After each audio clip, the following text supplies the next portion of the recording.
Oh, and we're gonna be moving quick. Okay, let's go. Oh, there's Sam. Okay, yeah, Sam is not able to join, so this is our group. Okay, let's go. Wait, yes, you're dropped off. Vicky, you're still here?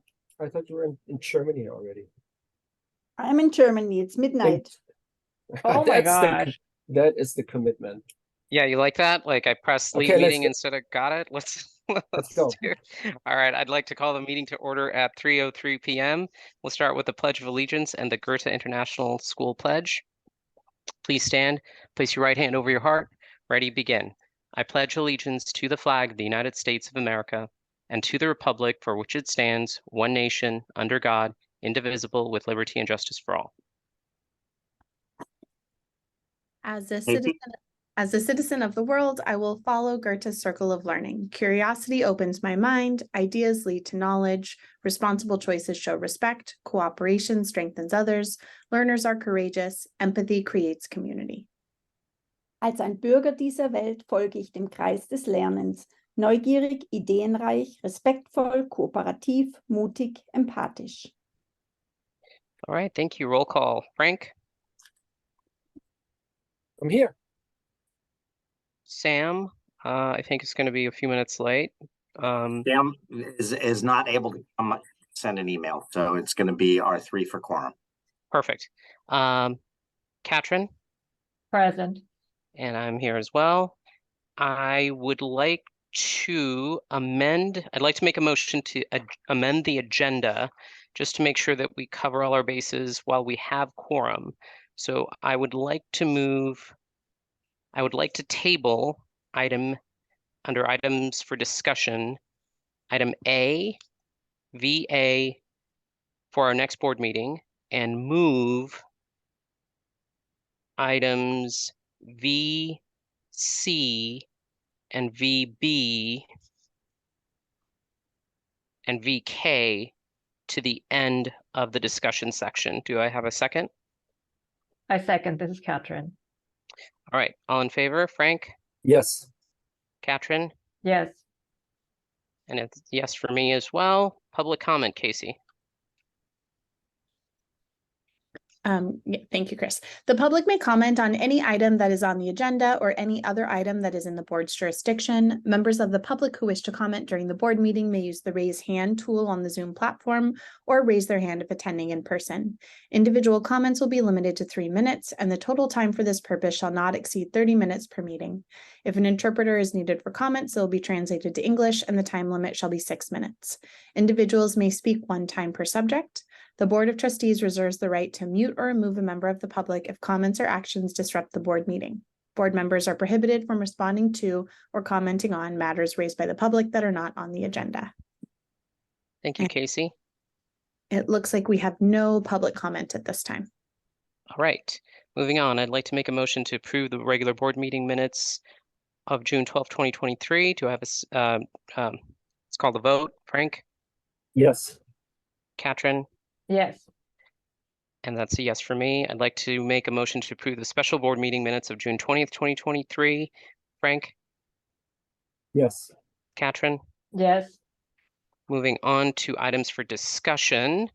We are jumping Is to... also a yes for you? That is a yes for me, yes. We are moving to information item 2023 local indicators report for Goethe International School for submission to the fall 2023 California dashboard. Go ahead, Chris. Great. So this is a report that we do every year, and it ties in with when we do LCAP, but it also ties in to the California dashboard.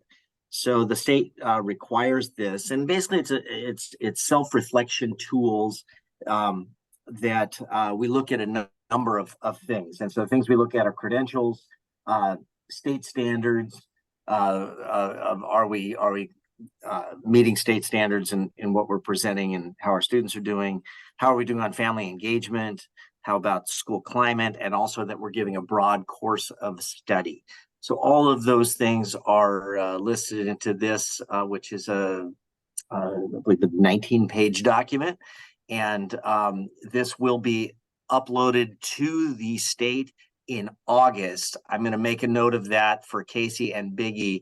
This is a very important piece that gets put into the state dashboard, but it's not able to be put in yet. They'll pass that out in August, but when that comes out, it's very important that this gets in. And so everything is set to go. AJ will guide that as well. So any questions on the local indicator report that was in your Dropbox to review? Frank? None, sorry. Katrin? No, none. None for me as well.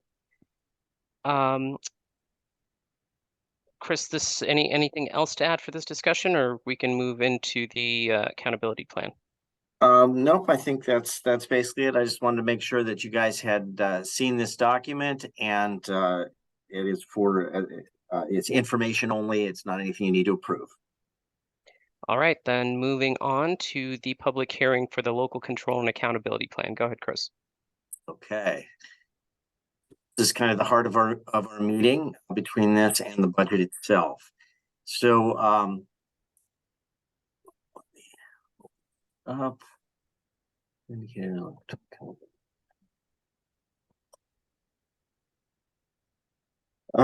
the LCAP is something that we do every year. It is it's called the Local Control and Accountability Plan. It was created when the local control funding formula was put into place back around 2013.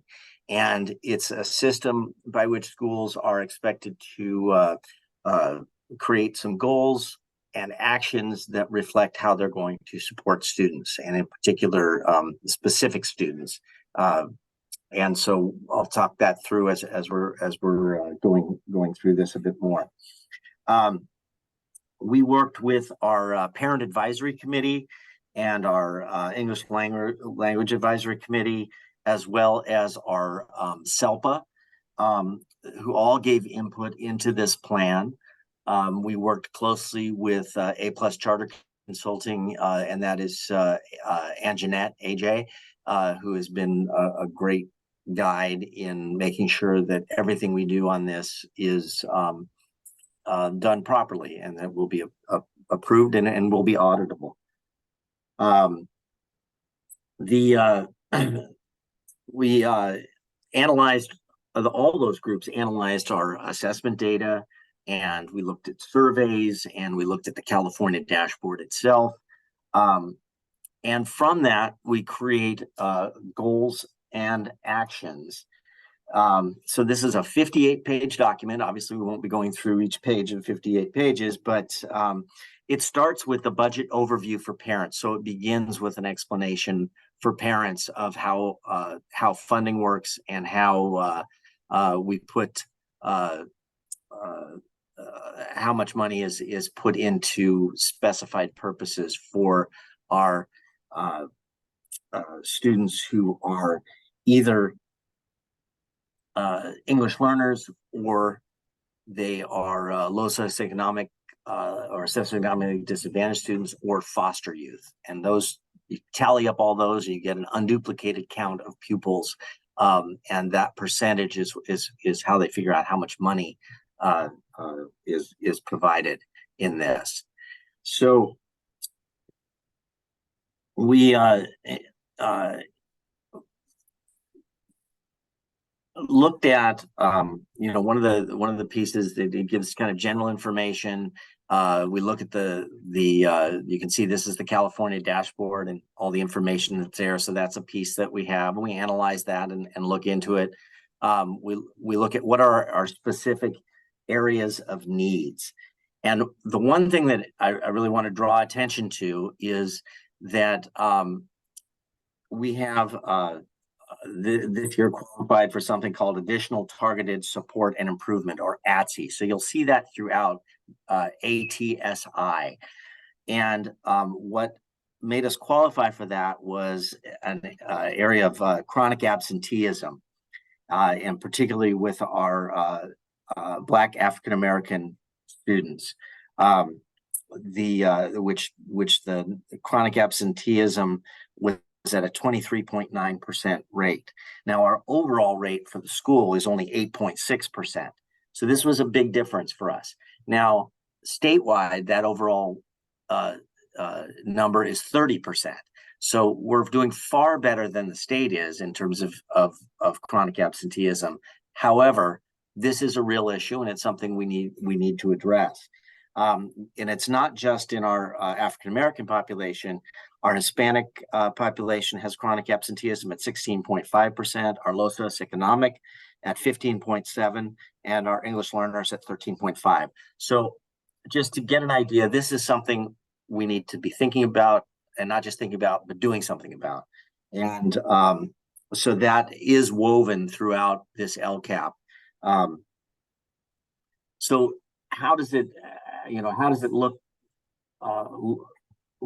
in action? It basically is breaking down into goals and actions. And we have 3 different goals that we are working on, and beneath that, 14 different actions that are specific. And then the actions have specific funding that are tied to them. And it gives us a way to look through and see how are we in fact spending our money.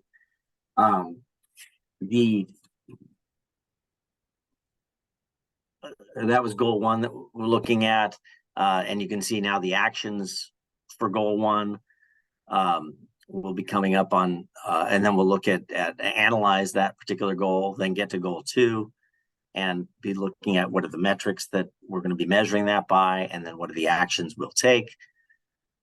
And analyzing that goal, do the same thing with goal 3, and look at the metrics that we'll look at. We'll look at the actions and how much funding goes to each one of those actions. What's important for us to look at then is the whole picture, and how are we serving those 3 groups that I talked about: foster youth, English learners, and low-income students, and how much money is specifically designated for supporting those students. Well, that number is $254,319, the one that's right here on the screen. And we use that in a number of ways, but the largest way in which we use that, which we call the supplemental and concentration money. We don't actually get concentration money, but we do get supplemental money. And the supplemental money we use in the largest way for instructional aids. So that's how we fund our instructional aids, and we expect that they are serving and focusing on all students, but in particular foster youth, English learners, and low-income students. The other thing that we spend money from this is also on English learner supports specifically, and so we designated this year more time from credentialed teachers to participate in designated EL services, and so from that 254,000, those are specifically targeted. So this is our local control accountability plan. It's been months and months in the making, and it is important that we do this plan. And so with that, we do need to open the public hearing before we approve this. So I've talked about it, shared about it, but we do need to have a public hearing available. So at this time, Yasir, can you go ahead and open the public hearing that is for the LCAP? At this time, the board opens to the public regarding local control and accountability plan for 2023 and 2024. And if you can note the time. And Casey, do we have any members of the public or anyone who is here who would like to make any comment about the local control accountability plan? We do have a member of the public, but I don't see any hands raised at this time. Give just a moment, if anybody would.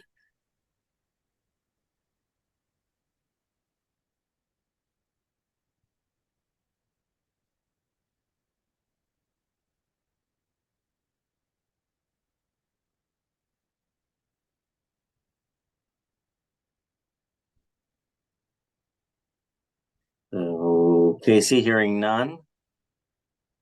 Okay, yes, here. All right, thank you, Chris, for that.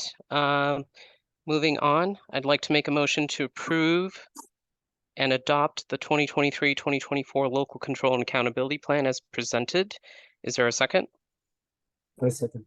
It's from Frank. All in favor? Frank? No discussion among us? No. Oh, This- do we? oh, Yeah, yeah. I'm sorry. Yeah, let's do it. Let's go ahead, Frank, if you have any comments. Just a comment, so just make sure that the connection, the absentee, like I have a hard time understanding how the absentee, the 254,319, 5.68, 82%, how they are translating into absentee. Is the mechanism or the transmission belt here? We make these students better, then they enjoy more coming to school, and therefore we're making them better and reduce our absentee reduction. Is that the train of thought here? That's definitely part of it. And the key is getting kids successful and feeling that way about coming to school. There's other things that we're going to be doing more specific to attendance. But they have more to do with internal processes, using our data system to give us lists of names and then connecting with those families early on in the year, because early absenteeism is a great indicator. Pete's pointed that out before, that is a really great indicator of what is going to make that those students are going to continue to have those issues unless something is done. And so that's the thought on that, is changing internal systems that we have. But yes, you're absolutely right. The expenditures with instructional aides, the expenditures with intervention teachers, the expenditures with our English learners, those are all pieces that will make kids more connected, eager, and not feeling so far behind that they don't want to come to school.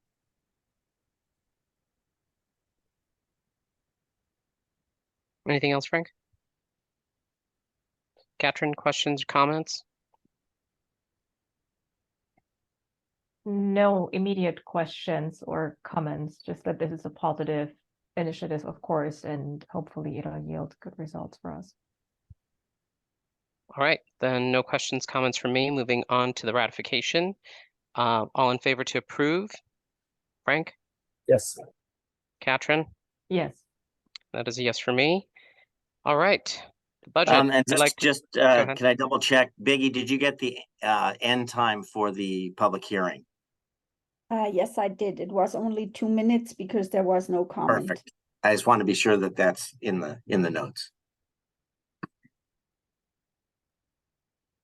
All right. Is that good? Yep. Okay. All right, I'd like to make a motion to approve the budget for 2023-2024. Is there a second? I second. All right, Chris, go ahead. All right. Well, let me start with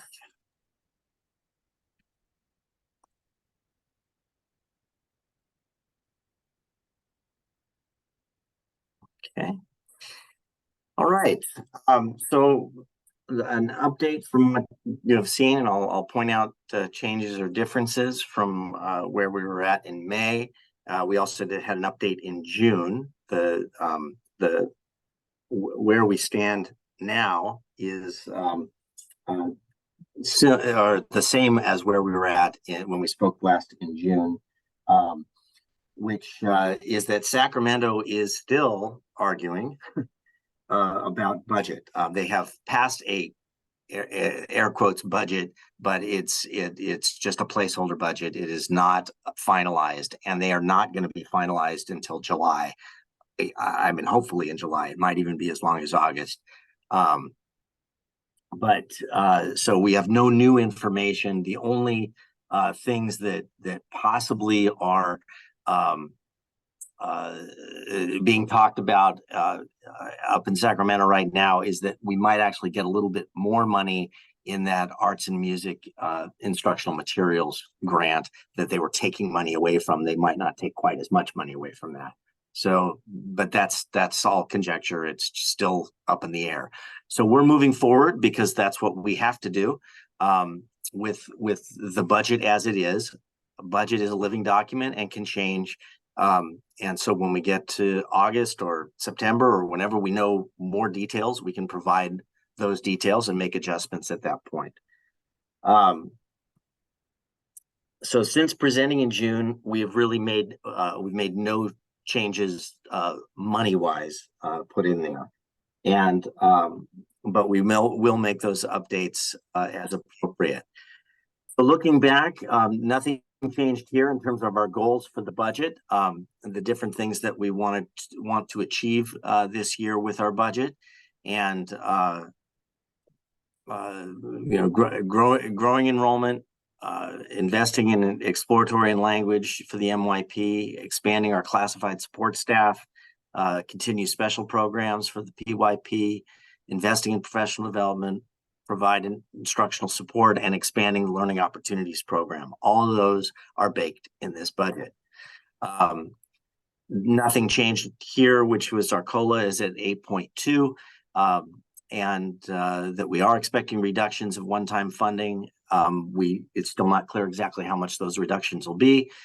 And then we do have that additional year to spend ELOP funds, so that helps us in spending some of that money down. So when we spoke last, we wanted to be sure that all the assumptions were listed here. So I added in making sure that the assumptions that we have are very clear. So we dropped our enrollment. Originally, we were talking about, I think it was 441 students. So we have that enrollment drop to 430 students. And that is supported by information actually that I'll share in the ED report, which we moved to the end of the agenda. But I just can let you know that it is definitely supported, that 430 students. And the question came up last time, well, where do these students come from? So it's the growth of the 7th grade class, our 6th grade rolling into 7th grade, and two sixth grades behind it as well. Also, our 1st grade, we have managed to fill in, that was last year's kindergarten that had low numbers. We've managed to fill those in so that's kind of a normal size class again. Those classes had been as low as 19 students, and now they'll be up around 24, 25. The other is the kindergarten itself coming in. We fully expect that to be fully staffed. So that's where the increases come from. We are conservatively putting have an assumption of 88-95%. We have exceeded that even during pandemic and all through the times we've managed to stay above 95%. So we think this is a good conservative number to be going with. Ideally we'd love to be able to do 96%, but I think it's safest to stick at 95 for our 88 number. Other assumptions for facilities. We now know that our facilities will include 19 classrooms. So that's our current footprint plus 2 additional classrooms. The 17 we had this last year plus 2 additional classrooms. And those classrooms are rooms 35 and 36, 2 rooms we've never had before. We think they're going to work great in terms of as middle school. And we will also be getting our 2 sped rooms and then also the office. The good news is in this budget, we also have, we not only had planned for that, but we also had include our shared square footage space at the maximum that it could be. We have not received those numbers yet of how that'll be reduced, but we do expect to have a reduced number of shared space, and we've come to the agreement. So the agreement's already signed, but we haven't gotten the reduced bill for having given up some shared space. So that's going to be something it's a little bit of a buffer in here because it's in the budget. We paid for the full amount, so that'll be to the good, and just something to keep in mind. But those are the assumptions that are in the budget with regard to facilities. For enrollment, I mentioned that our current student projection, and I'll hit this again in my ED report, that the current student projection is that we're 18 over that 430 number. Now we know that at this point in the summer we will lose students, but we also gain a few too. So in between, we think that's a really good safe margin to be that far up right now, because we know we'll lose some, but we think that's a really good spot to be in.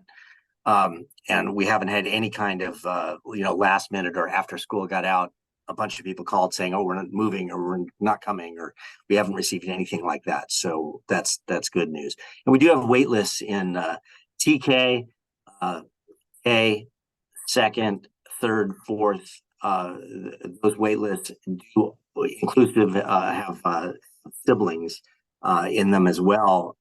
So 19 of those folks are siblings, and the reason why I mentioned that is you're much more likely to have someone who is going to seriously say yes about coming with siblings. So that's where our assumptions are regarding enrollment coming in.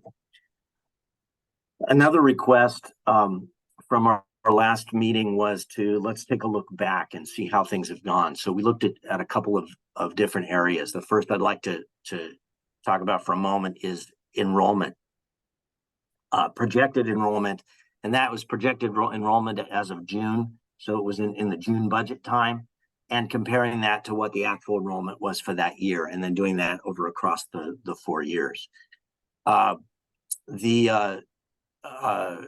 Looking back to 2019-20, you can see we had a projection for 435 students. And this is right, for me, it was right when I was arriving. So this was the budget, the June before I got here, when I arrived in July. So actual enrollment was not at 435. It was down to 416 that year. And we did lose several families at that time.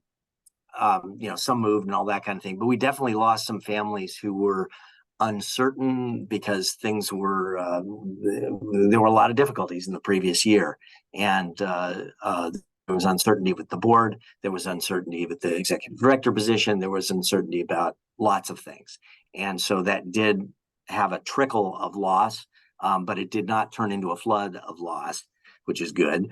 So the following year we had 420 students projected, and we came in exactly at that. With 420 students.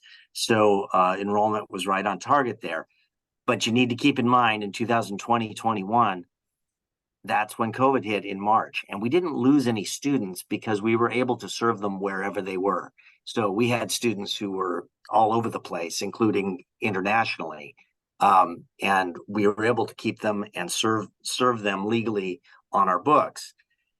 That shifted with the coming new year, and that's where we lost a lot of students who had really already left, but they had to be completely off our books.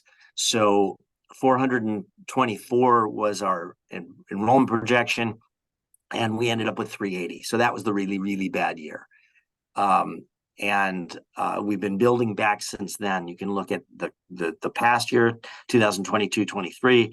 Again, we were expecting about 426 students on our original budget, and that dropped down. I put an asterisk next to 391 because it's the real number we ended the year with was 399. But you can see that overall we had across 4 years down 100 or so students. We think the ship's been righted and we're moving in the right direction, but that's important to understand what happened there. The other thing we wanted to look at in terms of the budget over the past 4 years is where things are at projected net income. So you can see back in 2019-20, we had a budget that was approved at 400,000 to the negative. And so that actually we did some things, we didn't fill some positions, and we limited some programs and limited some spending, and we were able to actually come in not in the negative that year, but actually 25,000 to the positive. But that was a difficult stretch. And if you recall, at the end of that year, we had some pretty heavy budget issues we were dealing with. We were talking about furloughs and all kinds of things to try to right the ship.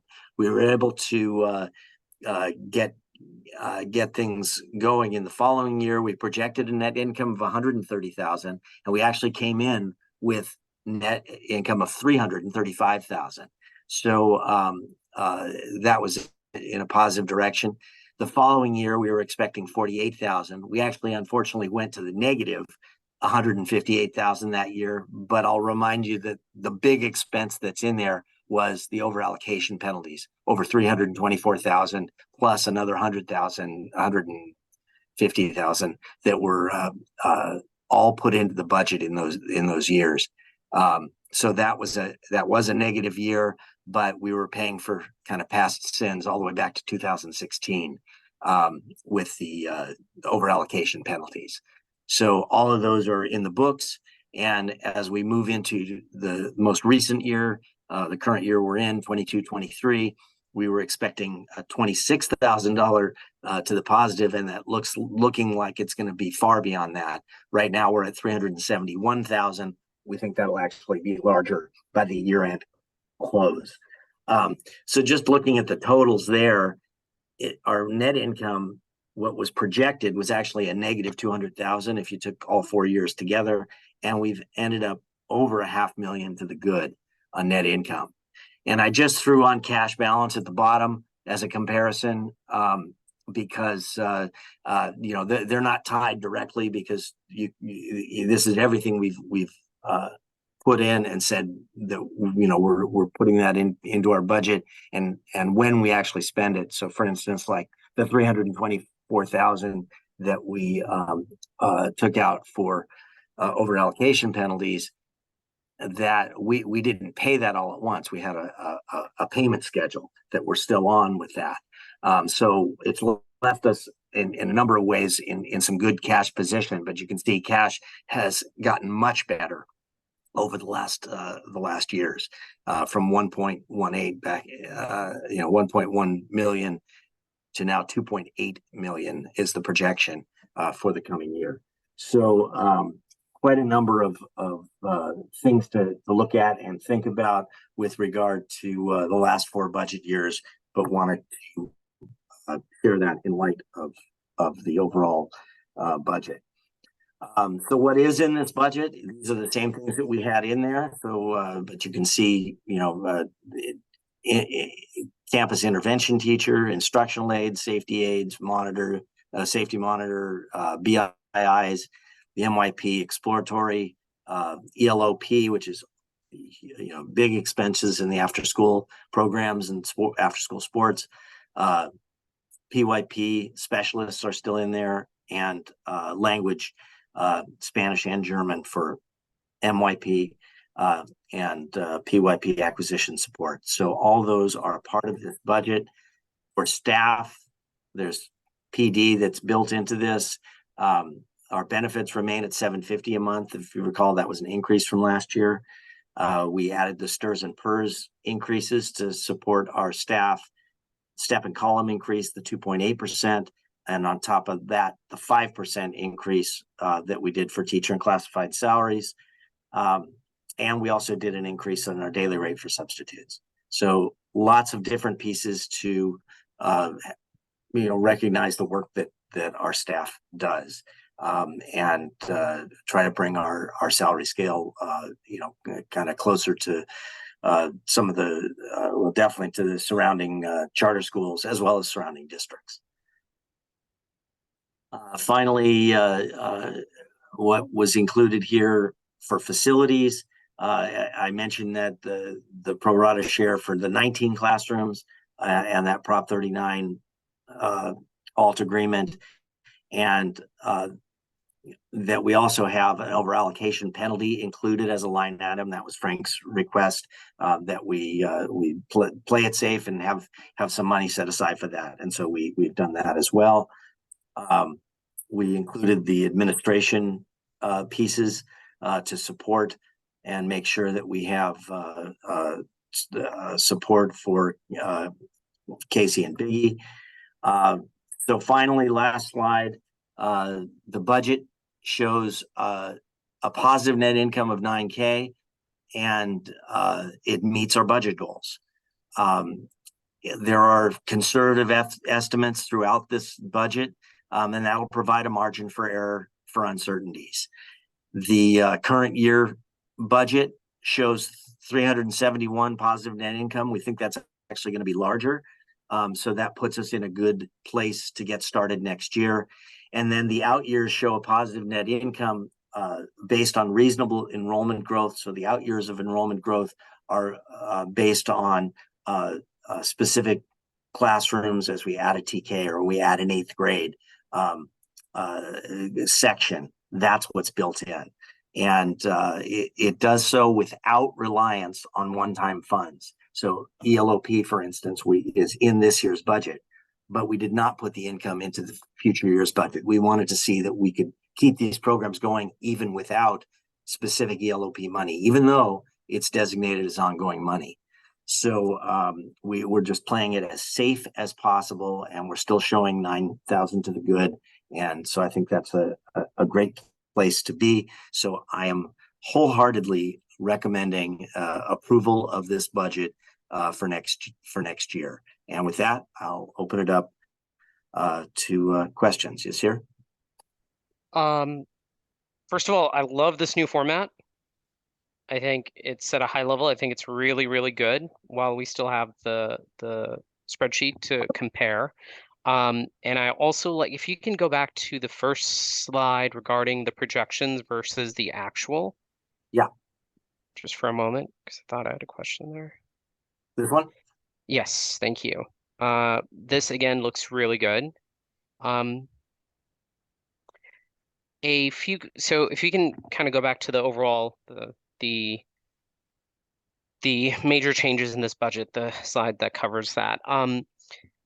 Clearly you took an approach on salaries and professional development for the organization. And obviously this was vetted through the finance committee. Did you consider also changes to the program for the MYP with specific focus on, the programs that we're outsourcing right now, like changing it up or adding more curriculum for the MYP? So we did expand because we're growing. So those two programs that we have currently are both expanding. One in dramatic arts or performance, the other in coding and robotics. So those two are expanding. The other area that we really changed or are changing things around for the MYP relates to administratively, and that's going to be the kind of focus of Kirsten Paul to be kind of the watching over and changing adjusting the culture of our middle school to really reflect a middle school. We had ideas going into it. We got hit with COVID. We've had everybody back, and this past year we learned a lot. And so we're trying to take that information and turn it around. So I'd say that the most important piece is an internal culture piece for middle school. And it's not the, you know, the creating a whole bunch of new programs. We need to do that eventually, but the first thing is let's get our own internal culture piece going. So we did expand those, but I think that the key thing to look for next year is what are we doing to build student engagement or connection at the middle school level? We have a high level based on surveys at the elementary level, but we don't have a high level at the middle school level in terms of students feeling connected. And so that's something we need to approach. Thank you, Chris. Frank? What was our wait list again? Again, how many people do we have? on the That'll wait be list? in my ED report. But like on the wait list, is it, Biggie, do you know off the top of your head? I can say there's 89 students on the wait list, but I'll show you that slide when we get later. Okay, that's the only question, because if you look at the under enrollment against projection, it's about 94%, right? And if 430 divided by 94% is a number of 457. And I think we heard the number 18 in there. I'm just like for benchmarking purposes, right? I'd actually use the number 20 instead of 18. Right, okay. Because I'll explain that one later. Okay, too. so then there is like within the over allocation penalties, which we don't think we're gonna have, you know, the rich, we have a buffer of more than, because if this 94 holds, then we could be 7 students short. You follow my math, Dr. Jones? Yes. So which is about $70,000. 10 are in the budget. So we have $60,000 in the budget to balance the budget, right? Which we are. Yeah, okay. But that's my only question. Yeah, that's a good question. And yeah, I think we do have buffers that would handle if we drop below that. Again, I'm feeling very positive we won't, but you gotta plan for contingency. Okay, got it. Thank you. Katrin? Thank you. I think my comment was kind of in the lines of what you just said, Yasir. I am looking at our budget and how our reserves grew year after year. And I was also thinking, and that's more for you and Frank, that's sort of forward looking to think about investments again, sort of going forward. What are we going to do with our reserves? How are we going to invest back into our programs? Not perhaps right now, but maybe once the new ED is onboarded, just really thinking bigger and on regarding expansion. Yeah. You know, my comment on this one is eventually, and with the big overarching issues is like, I'd like to see the cash buffer grow. I also like to see the attractiveness of the program grow. So it's a fine line personally. It's just my comment as a treasurer. Yeah. The educational program needs to be more robust, it needs to be more sustainable, and needs to be more attractive for people to come to, for more students to come in there. But I'd like us to have a budget, you know, I'd like us to have, when we do the next leap, the budget, you know, into high school or whatever that means, or into the facility, whatever comes first, right? So that we have, you know, the budget and build it up, that we can just, you know, don't have to credit finance everything, right? And don't have to do the, you know, so strategically, I'd like us to have a little bit of budget, but let's not belabor it because we only have 15 more minutes of quorum. All right. Go ahead, Chris. Is there anything Ryan wanted to add?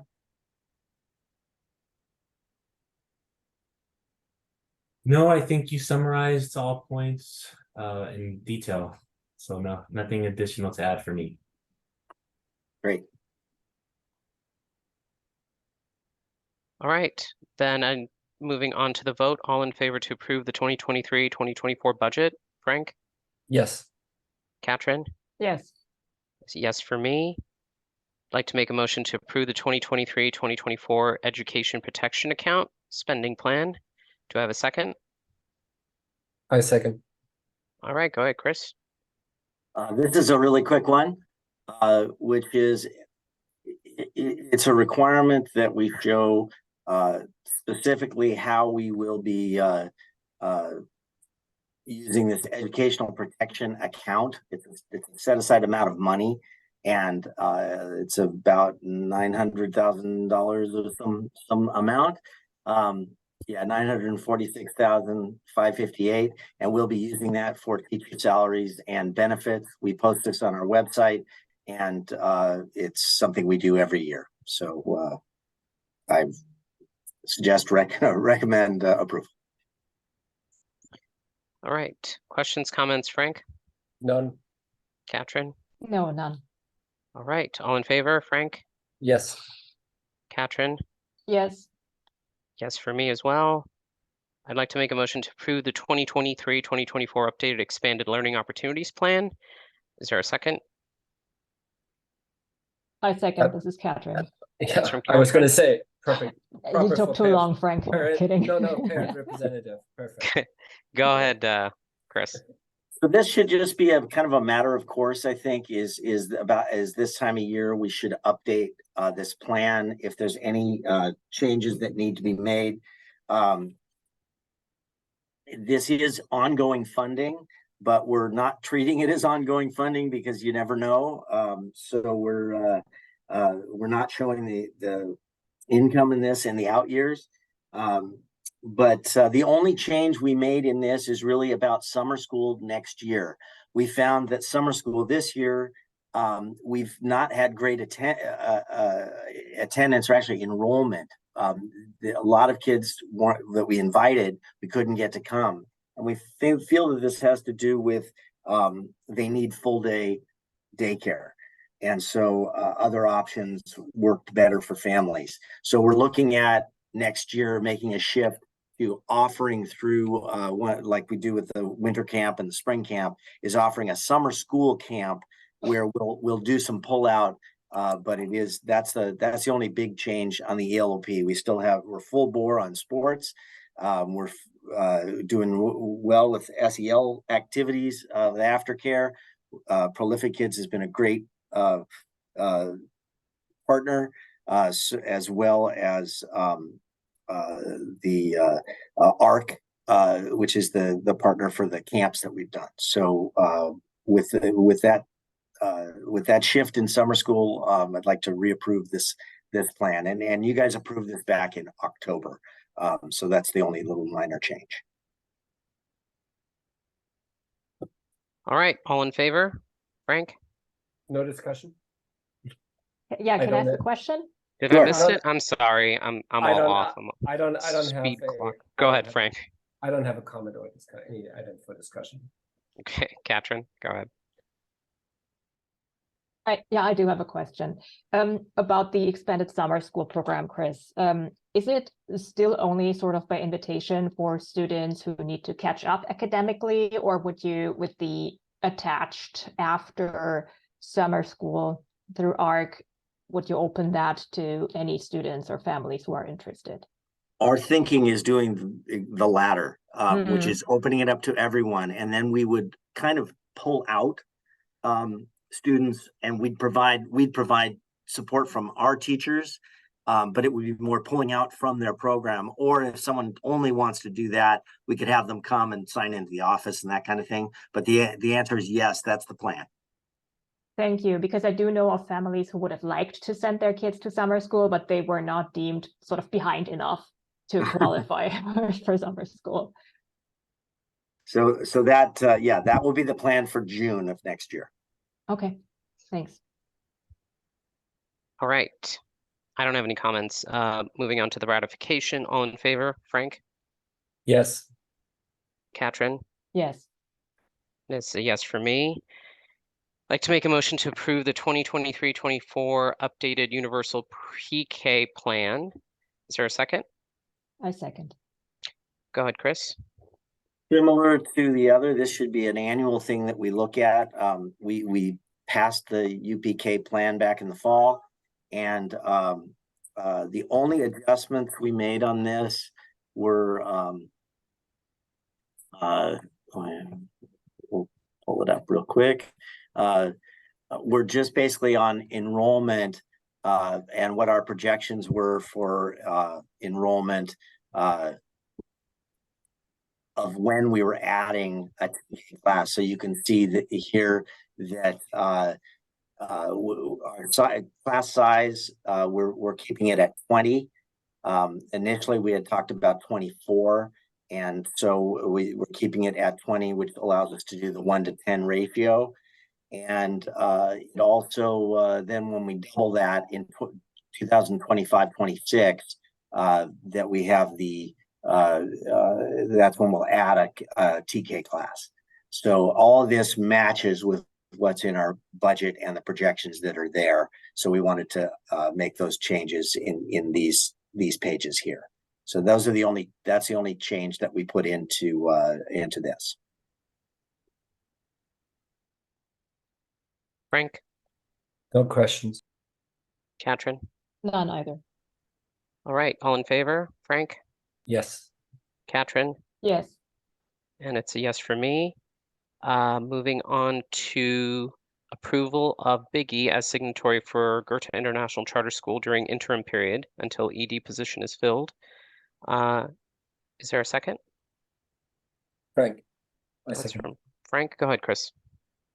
So we already specifically designated Biggie for the bank and the credit card and that type of thing, but we need to do a universal one that we can point to for if LA Unified is asking, you know, who's doing signatory for the ED during the absence. And so we'd like to have Biggie named as the signatory for all things during this interim time. Questions, comments, Frank? No, wholeheartedly endorse her. Katrin? No, no questions. All right. Frank, to ratify this motion, Frank? Yes. Katrin?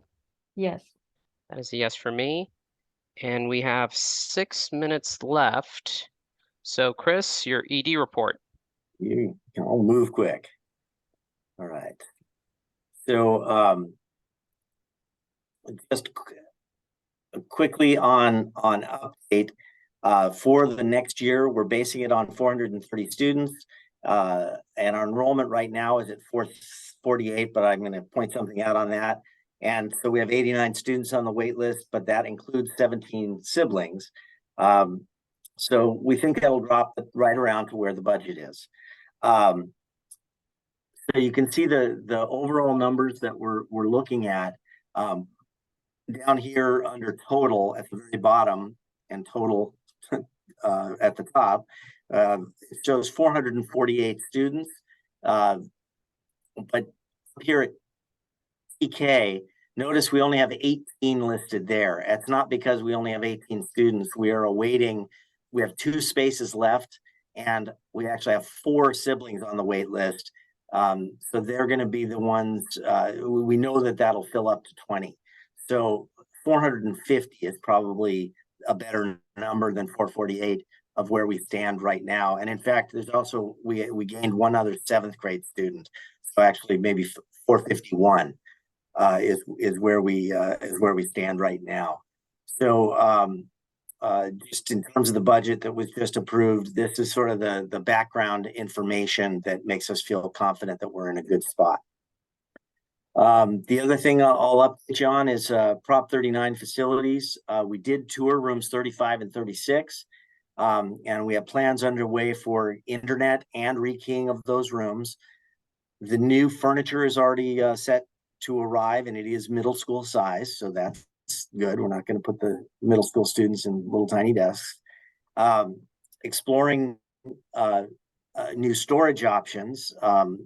Marina Del Rey Middle School actually offered some ideas, and so we're trying to make that happen. It's not finalized yet. The other thing we're doing is setting up transition meeting with Red Hook with regards to outside facilities. And so that transition meeting will include Biggie and it will include Casey, and it'll happen later in this week, just so that there's a handoff there. Not that and I've checked, they don't have anything specific for us at the moment, but we want to make sure if there is something or a change in the marketplace that we know where to go with that.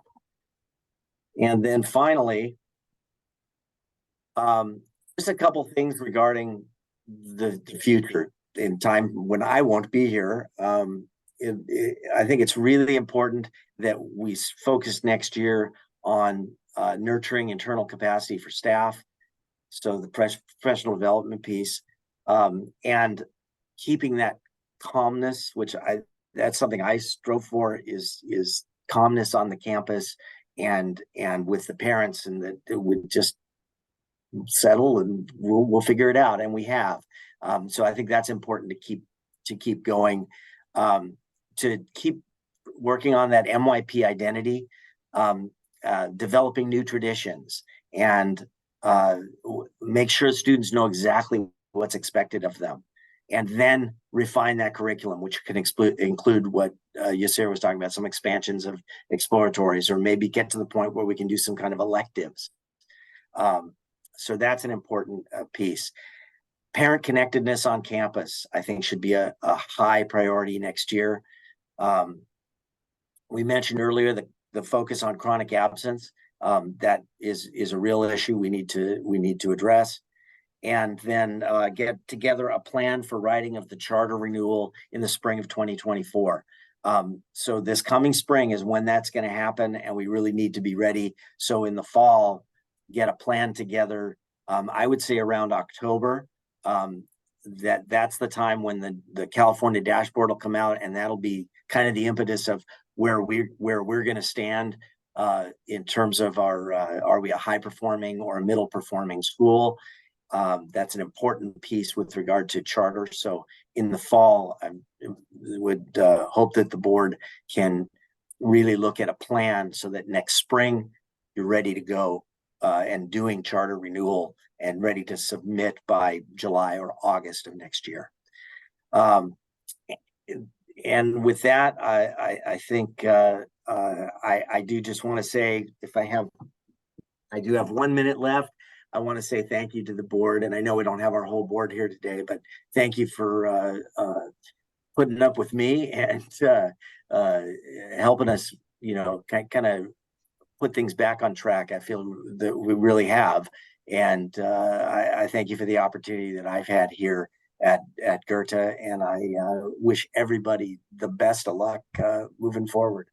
So I'll leave that, and any questions for me? Frank?